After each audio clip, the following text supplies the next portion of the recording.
This is Koiro with another video for you. This is a contribution to the ongoing December campaign, and today it's all about the Italian.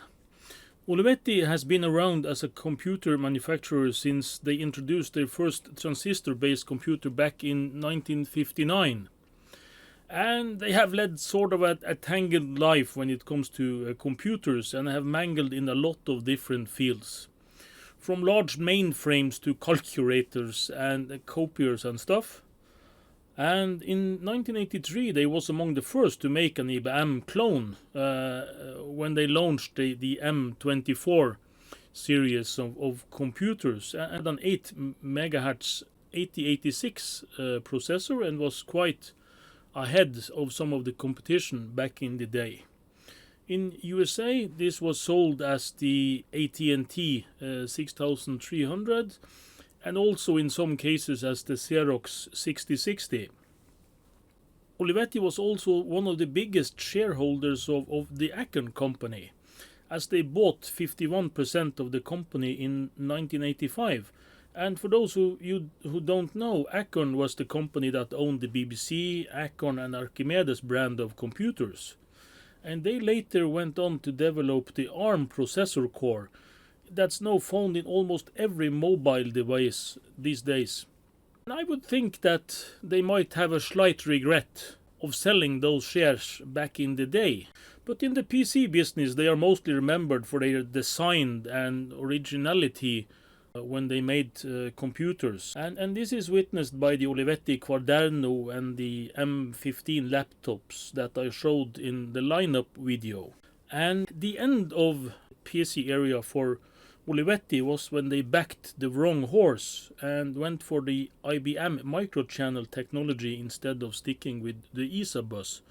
This made it harder to compete, and by 1995 it was almost over for Olivetti as a PC manufacturer. But they struggled on and was in the business until they sold it back in 1987.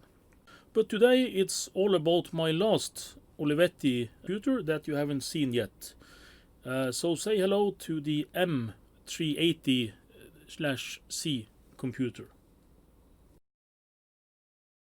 What you are seeing now in the bench of front of me is a PC that was in high regard amongst the ones that wanted something other than a beige box.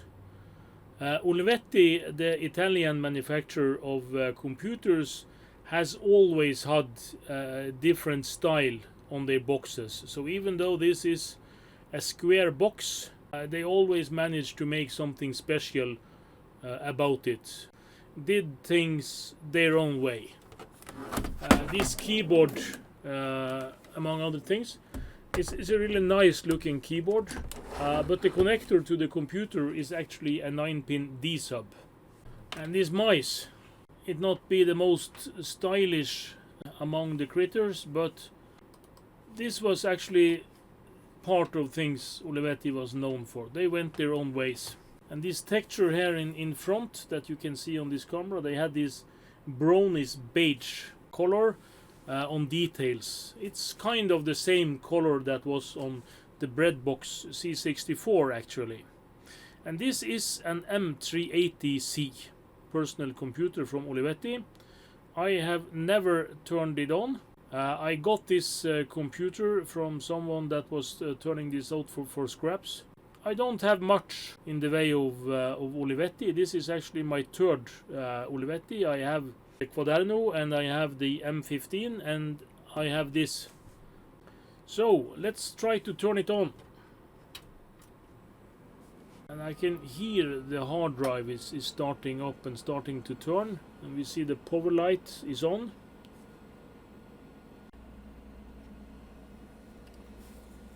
Yes, let's see if this boots.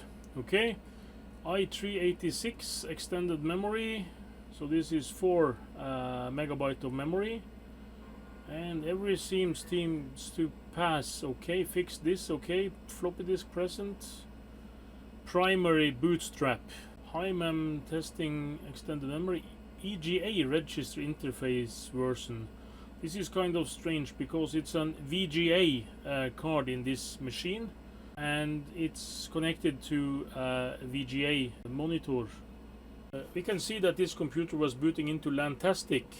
That was a solution that was very widespread until Windows 3.11 for workgroups. But up until then, if you had a small shop, Lantastic was your go-to solution. Had a bigger shop, it was Novell Network that was the standard, at least here in Norway. Yes, and this actually has MS-DOS 5 on it. And yes, it has Lantastic Windows actually. We'll try that. And this is actually booting Windows for Workgroups 3.11.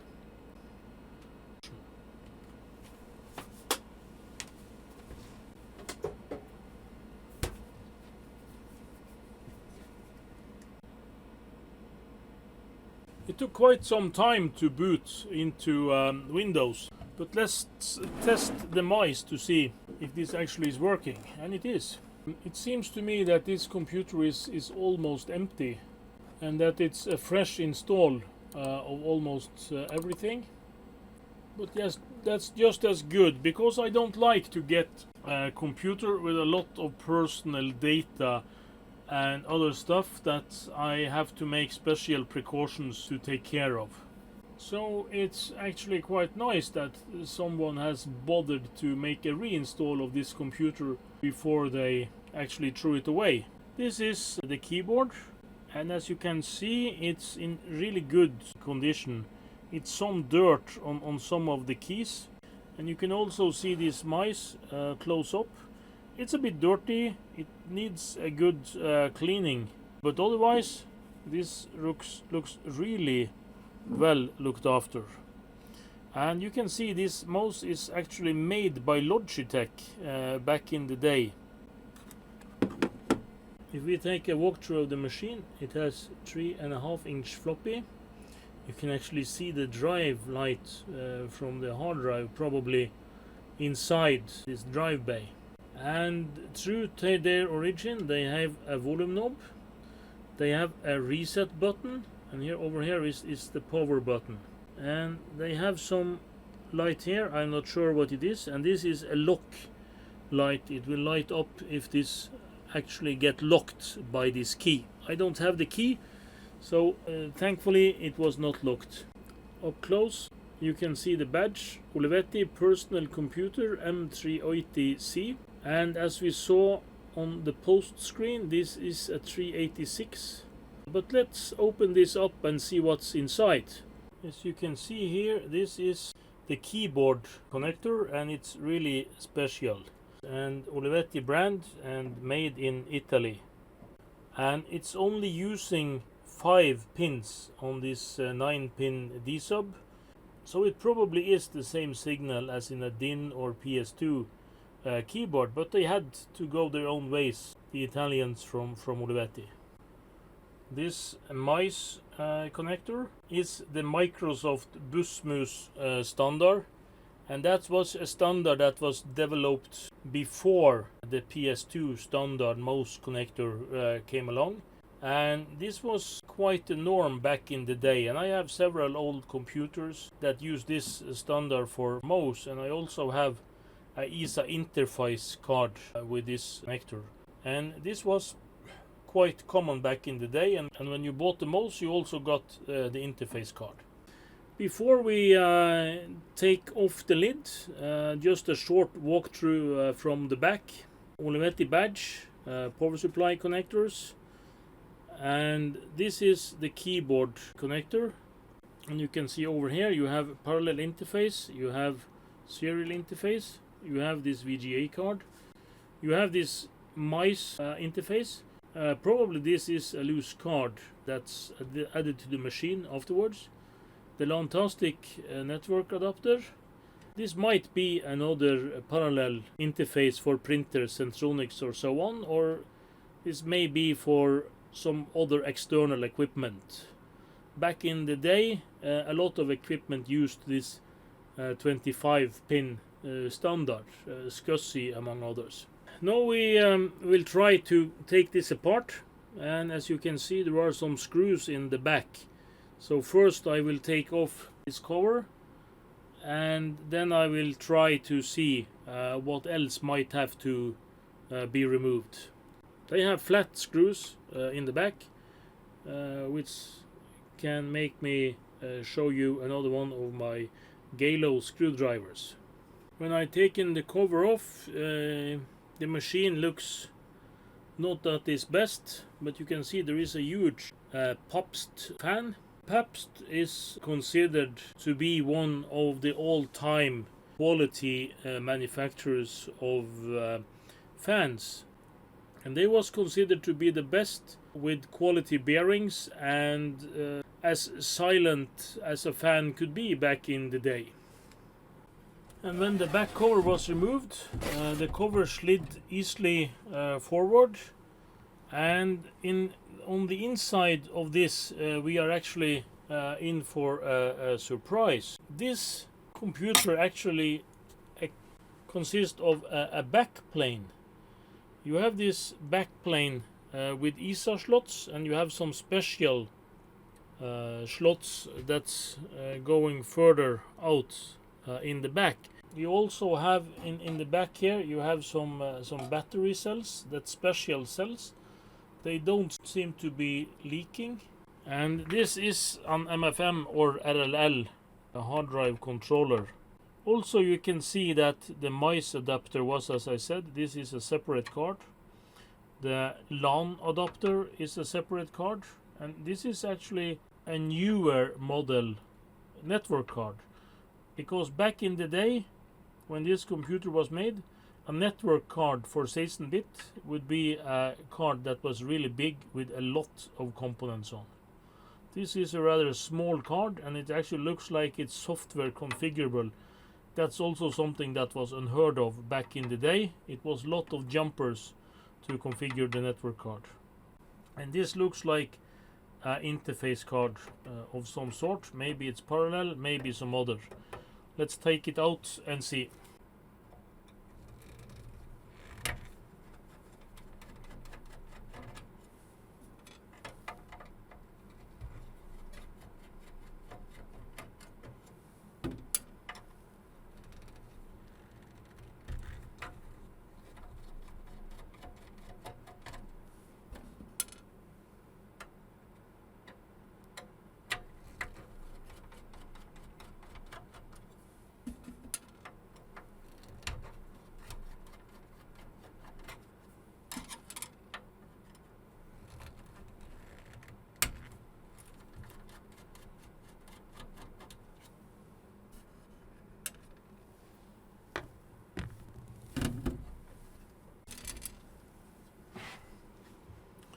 Yes, this was the memory card. It's only RAM and some interface logic. You can see here you have this 16 bus here, the XT, the AT, and you have this extra bus that goes into the backplane of this computer.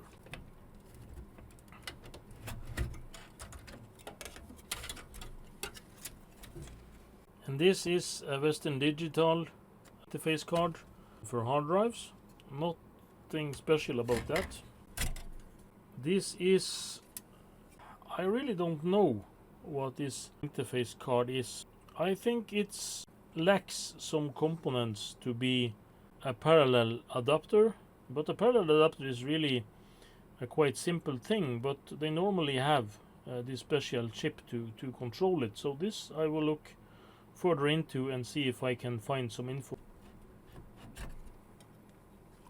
And this is the mouse adapter, and this is probably an original Logitech mouse adapter.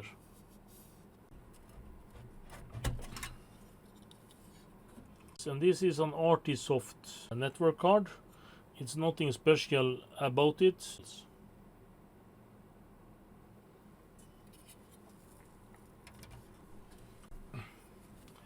And the VGA adapter is a Paradise card. and this memory chips is 41464. It's the same chip that sits on the newer versions of the Commodore 64, where you only have 2 memory chips to have 64 kilobytes. So this is actually, it's a dead giveaway that this is a 256 megabyte card, because there are 8 of these chips. And now we see what's really going on, because this is, as I said, this is a backplane. But underneath here you have the actual main board, and the main board is covering the whole base of this computer, and I don't know how to get in there, but probably we have to turn this computer upside down. You can see part of the main board here and here and here. So the main board is probably upside down, and it's probably hidden beneath not probably, it is hidden beneath this metal shield here. I'm now looking on the underside of the computer to see how we can uncover the main board. And you have this screw with the keyhole slide out. So I'm going to try to loosen them and see if we get the bottom cover off. And I've loosened the screws, and yeah, this is sliding right back, and it will be possible to take this away. Oh, what do you know? Yes, this looks more like it. This is really a full-size motherboard, and you can see how they are marked, all those chips, and all those chips are probably custom made for Olivetti. That was how they did it back in the day. And you can see here you have this chip marked Olivetti, and all the other chips that's here is standard. Okay, yes, looks like someone has been living down here. And this is actually the floppy controller. So the floppy controller is built in, and here you have the contacts for the passive backplane, and I see no memory chips down here. So this memory card that was on top is the only memory that's provided on this computer. You have the normal odd and even BIOS and 2 available sockets, and you can see there is lots and lots of TTL logic, and you have original Intel controller chips. So actually this is a 386 computer that's not based on a chipset.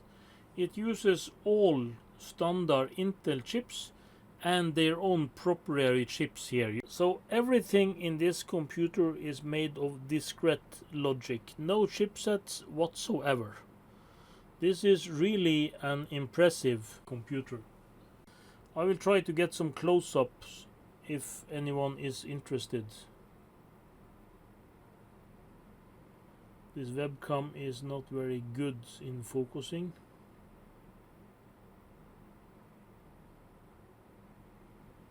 Yes, you have the 386 chip down there. You have the BIOS chips here, and you have the loudspeaker down here. This has to be a really early model 386, because all the later 386 models was actually based on chipsets. There was no discrete logic computers back in that day.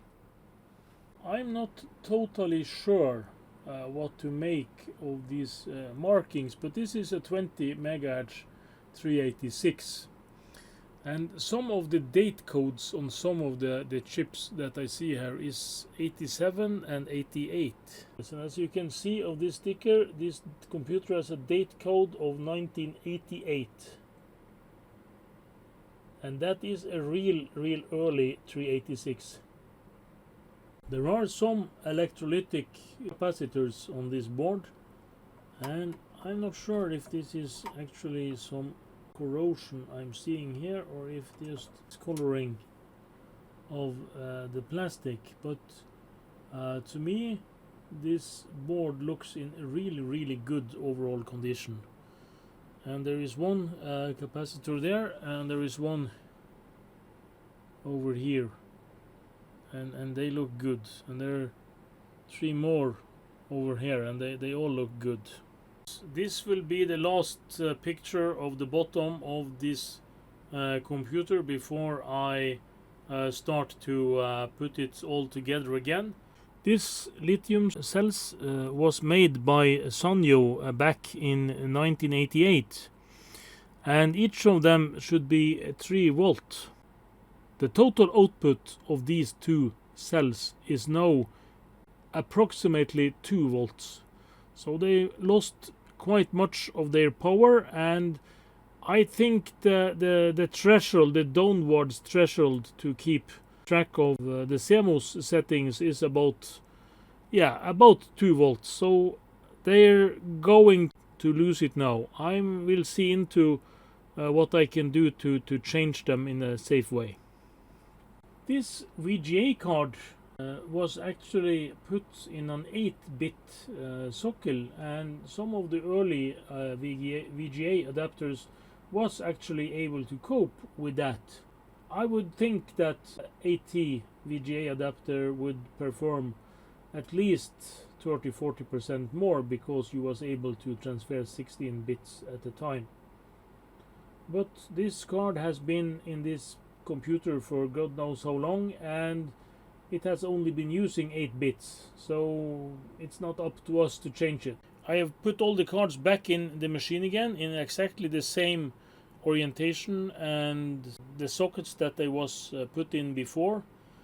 And as I've stated earlier in another video, this channel is not about restoring things back to have the new out of the box experience. This is equipment that have held their pace for God knows how many years, and we know how many years this exact computer has had on its back. This was actually produced back in 1988, and we should have some respect for that. This is 32 years that this computer has been running, and during a 32-year-old lifespan, this equipment gets some wear and tear and some patina from long use, and we should respect that. So I am only used compressed air and blown out much of the dust, and there probably should be one go more with the compressed air before I'm satisfied with the dust. But otherwise, I'm going to leave this as it is inwards. I'm going to wash off of some of the more obvious stains, of course, but I'm not going to do anything like retrobrighting or anything. No, the Olivetti is put back together, and we have placed the camera so that it can take a clear picture of the screen, hopefully. I've turned off the lights so that we should get a good contrast. And sorry about some of the quality, but actually today we are out in my garden shed where I have some of my equipment, and where I also do most of the, what you can call it, dirty work. But we have just cleaned out the dust from this Olivetti. We have taken a look at what's inside, and we should just give it a startup to see that we have put everything back together in an orderly fashion.